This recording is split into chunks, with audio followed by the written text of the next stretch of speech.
Good afternoon, esteemed faculty, family, friends, and most importantly, the class of 2025. Congratulations. Thank you. Most of you know me as Steely, and some of you are just finding out that my real name is Gustavo, and some of you are also finding out that I'm not two different people. Today marks a significant point on our journey throughout life. It brings us to the proverbial fork in the road. For many of us, it's been a long road to get here, a road filled with challenges, lessons, and triumphs. Whether you're stepping into the workforce, continuing your education, or still figuring things out, one thing's for certain: we are all moving forward. As I stand here in front of you today, I can't help but reflect where this journey began for me. I grew up in Wesco, Texas, a small border town. Back then, I never imagined that one day I'd be standing here on a university stage speaking to my fellow graduates about what we've always known and the start of the unknown. Over the years, I've had very caring educators, teachers, coaches, and professors, each of whom played a role in preparing me for this moment. I'm thankful for each and every one of them.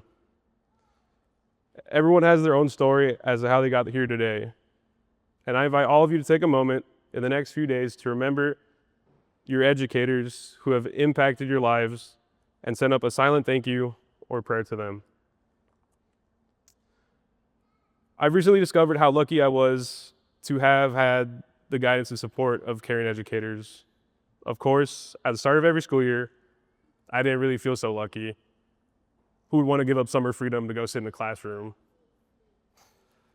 But now as I look back, I realize all those days spent in the classroom, on the field, quarter track, and doing homework was not a waste of time. Every experience has led me to this point, the moment where we take all the knowledge we've gained and carve our own path.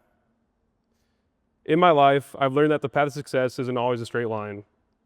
There have been unexpected detours, moments when I doubted myself, and experiences that didn't go as planned.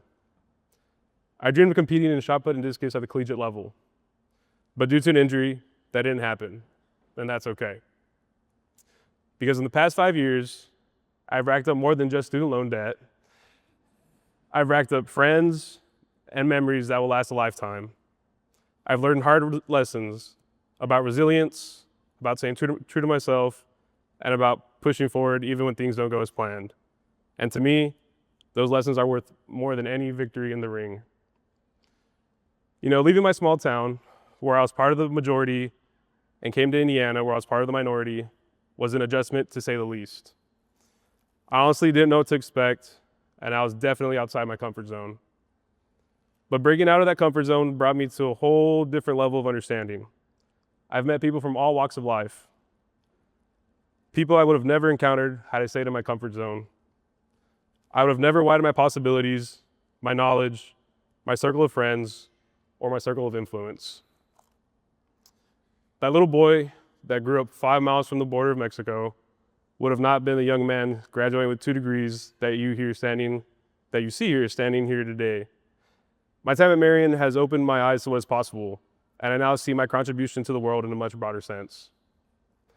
My last 2 years have been very transformative. My sister graduated in 2023 from Marian, and the first time in my life, I was truly on my own. I didn't have my older brother X. I didn't have any family nearby to turn to for comfort, advice, or even the occasional meal. It's been tough, but it's also been a period of growth. It's taught me what it really means to be independent, to rely on my own strengths, and to build a support system of friends who I now consider family. I would be remiss to not mention my parents, who instilled in me the belief that I could dream big. They encouraged me to leave my hometown and explore what lay out beyond the border. My mom was very adamant about me going out of state for college. She wanted me to experience a different world, to expand my mind and heart. And Mom, I did just that. But I didn't tell you everything I got up to. I also want to acknowledge that faith has played in my journey. I was brought up in the Catholic faith, and while growing up I wasn't always thrilled about going to 7:30 a.m. Mass every Sunday, I've come to understand that the strength and comfort it provides. In my toughest moments here at Marian, I leaned into my faith. I was able to call on it and strengthen my resolve, knowing that God had a plan for me and the path that He laid out for me. Without God, I am nothing. So my fellow graduates, here we are, ready to take the first step on the new path journey throughout life. Today is not the end of an academic journey. It is the beginning of a new adventure. We are all on the precipice of something great as we step forward. Let's remember the lessons that brought us here. Let's remember to be kind, be curious, and always keep moving forward, even when things get tough. Class of 2025, the world's waiting for us. Let's make our journey one of impact, growth, and success. Congratulations, and for the last time as a student, I'll say, may your golden blue fly as we forever cry, hail to the Marian Knights. Go Knights!